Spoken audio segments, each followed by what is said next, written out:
Hey everybody, welcome back to Let's Cats. Today we're playing some more Layton Brothers Mystery Room, and we're gonna do the first paid mission, which is file number 3, a murder stage.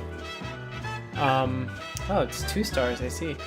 Okay, so you might notice the different layout on this video.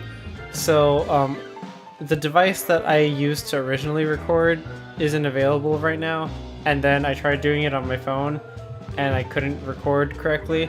It would keep freezing. So I know the start of this case, like I know like what the case is about.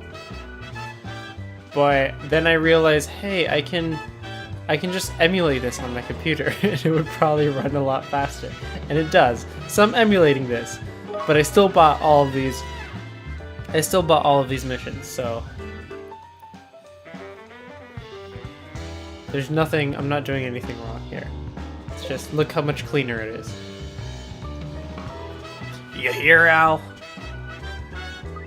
I'm expecting you. Oh, I must be in the wrong room. Huh, Lawson, what are you doing here? There you are, Al. So is this young lady then, I'm Lucy Baker. I'm the prof's new research assistant. You two haven't met before, have you? This is Justin Lawson. He's a detective with the Serious Crime Squad. Sorry, but the introductions will have to wait. Have you heard about the actress in the onstage murder case? I have. I saw it on the Jeremy Summer Show. Some loopy fan announced they were going to kill the last on stage. That's the press's take on it, is it? You've got it wrong. Yes, much more straightforward than that. Stagehand was found in the wings holding a gun. So you have your man then? Unfortunately not. Someone punched the young bloke and knocked him out cold, you see. What? Murderer got a thumping? Interesting. Sounds like the case for the mystery room. We'll look into it. I had a feeling you'd want to take it on. I already sent the file over. Good luck with it. Okay. This must have been the highest profile case the Prof and I ever worked on. The incident took place in a famous West End theater. A popular actress was shot on stage in front of a full house. There are 3 suspects, one of whom were a famous actor. They were the hottest gossip in town, and the Jeremy Summer Show covered it every day. But the truth behind the case, that was the real shocker. No one could have guessed who the real culprit were. No one. File number 3, murder staged.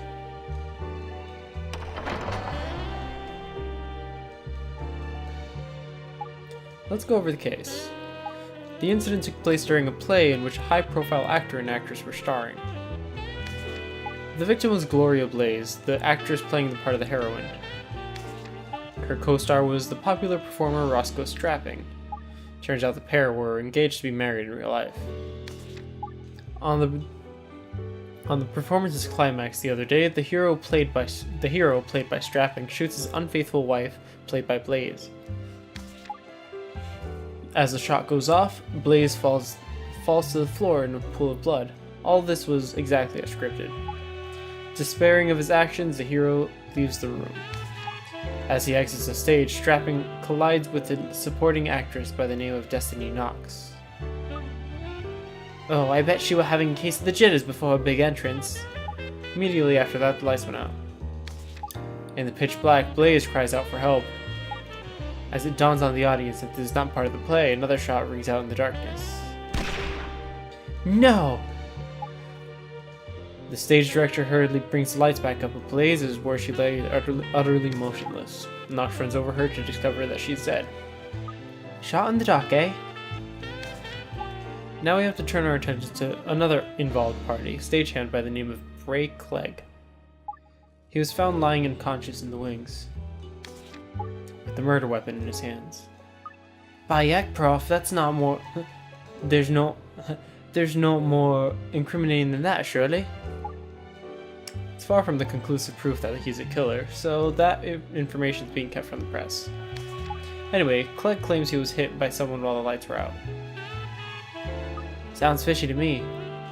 Perhaps, but he's definitely lost his consciousness for a while. That is beyond dispute. So let's consider who the culprit could be. We can start with the stagehand, Break Leg.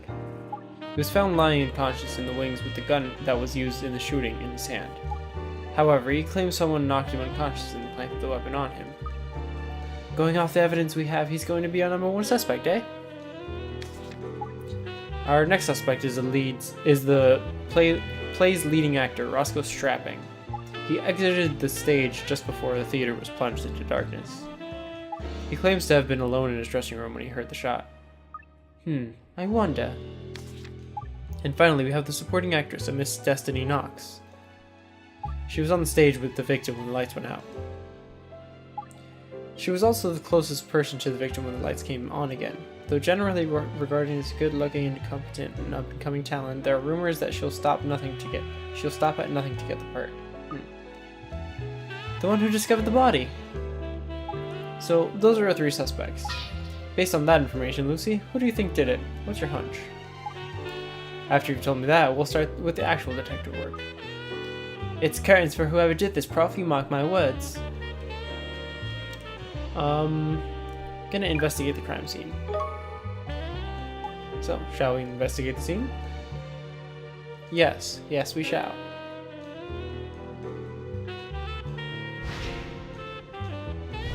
Okay. Give you 5 minutes this time. No problem, Prof. Alright, let's look real close. Here's the corpse. Killed with a single bullet through the chest. Forensics confirmed it was shot from 1 to 3 meters away. Real blood mixed with stage blood. Bright red is fake blood. Real blood is now darkened.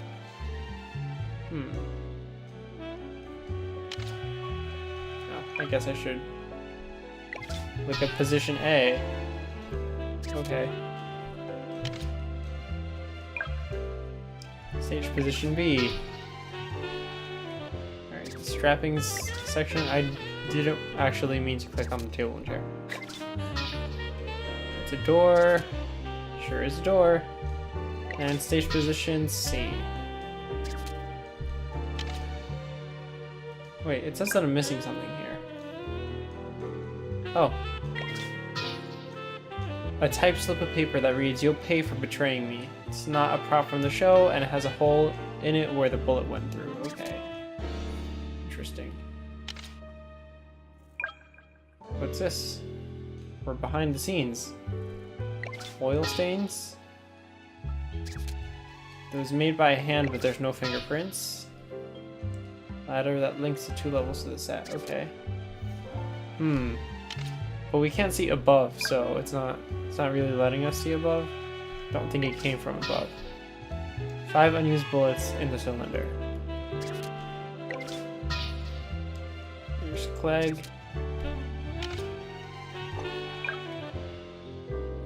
There's a replica gun. Can only fire blanks. And it's in... It was in oil that's used to lubricate the system. Okay. Plastic rubbish bin. Switch to detonate the squib of fake blood. Okay, that's important. She was supposed to operate it at the appropriate time, but it was found in the bin. Okay. So that's telling me that she was shot. Having passed through Blaze's chest, the bullet that killed her pierced a hanging picture, finally lodged itself in the set wall. Yeah, she was definitely shot during the scene, not during the blackout. So it could only be, what's his face? The gunshot that was supposed to be part of the play was an actual gunshot that killed her. Well, from where I'm standing, I'd say Strapping did it. Excellent, I agree. Huh, I knew it. Yes, I'd say it's 92.9% certain that he is the culprit. Well, we'd best call the man in and have him put paid to your doubts about the other 7.1 then. Exactly what I was hoping to do. But I'm not sure he'll come. Let's take a moment to consider what we already know about Strapping. I know something. Roscoe Strapping, stud of the stage, engaged to be married, but engaged in you-know-what with another lass at the same time. At least, that's what they said on the Jeremy Summer show. So our suspect is something of a cad. He was carrying on an affair with actress Destiny Knox. Interesting. The worst kind of man and the enemy of all women. But that's not what we should be focusing on here. There's something else that interests me. Oh, what's that? He's an actor, and actors are masters of deception. They make fantasy appear as reality. Strapping is one of the best. Could be a tough nut to crack then, eh, Prof? Hey up, we've got company. Who are you? What is it? Oh. Wait, what? Do excuse the unannounced entrance. Oh, Roscoe Strapping. Whoa, what a bell. An unexpected pleasure, I must say. Are you a fan, Precious? You wish. I'm a research assistant here in the Mystery Room. Detective Constable Baker to you. This is the Mystery Room. The very place I've been looking for. You must be Roscoe Strapping. The one and only. My fame and talent precede me, I see. Good. And you are? I work here in the Mystery Room with Detective Constable Baker. Inspector Layton's the name. Might I ask why you're here? I heard there was a team attempting to unravel the gruesome truth about my dear Gloria's chilling end. So I came to solve the mystery. Huh? That would be a great help. Please enlighten us.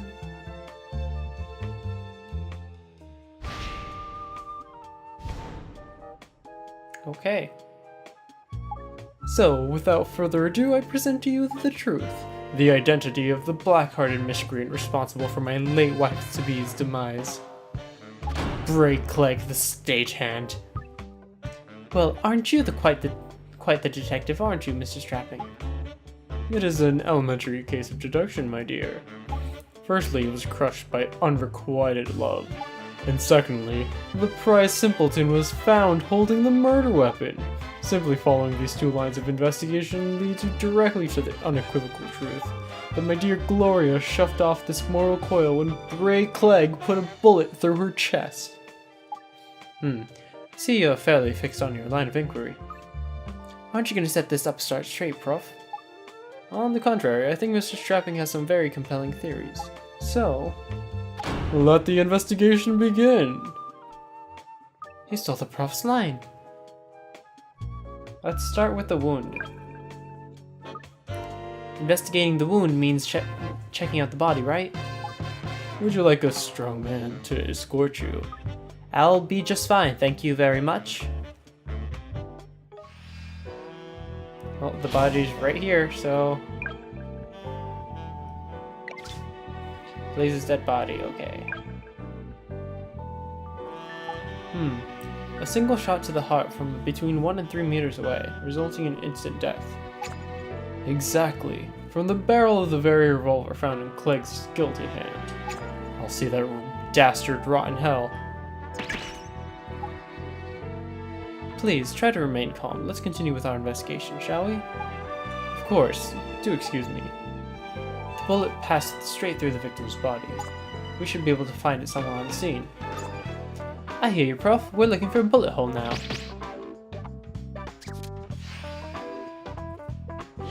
Zoom investigations. Zoom out. Bullet hole is right... Oh, did not mean to go to the back. It's right there. This is it, Prof. Okay, so from the relative positions of this hole, we can... And the corpse, we can deduce where the shot was originated. I'll figure it out in a jiffy. Not so fast! We already know that Gloria's life was taken by a bullet. Any further investigation about that is a complete waste of time.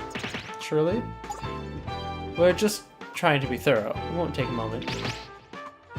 Well, if you will waste precious minutes while that miscreant roams free, just get on with it quickly. Someone's mad. Let's zoom out. And I know where it came from. It came from here. Well, as far as I can tell, it put the shooter about here. That was my position on the stage. Sorry, Angel Face, but you're reading the wrong lines. Think again. What's your reasoning, Lucy? Okay. The body and bullet hole placing, definitely. Who's talking? That's within 1 to 3 meters of distance from the body, yes? It's likely that the shot originated here. Aye, this is a spot, alright. The gun must have been fired from right here.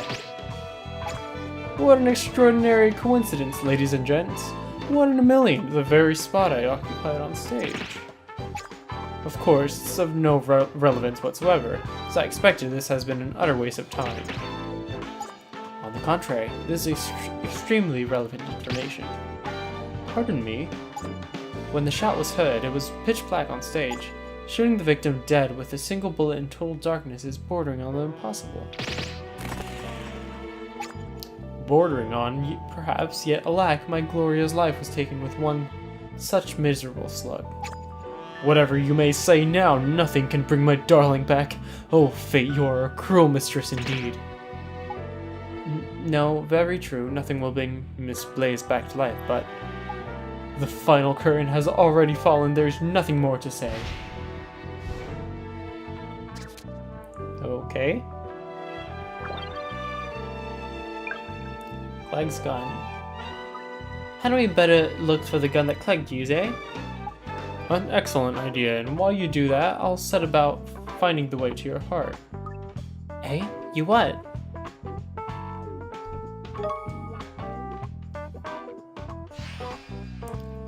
This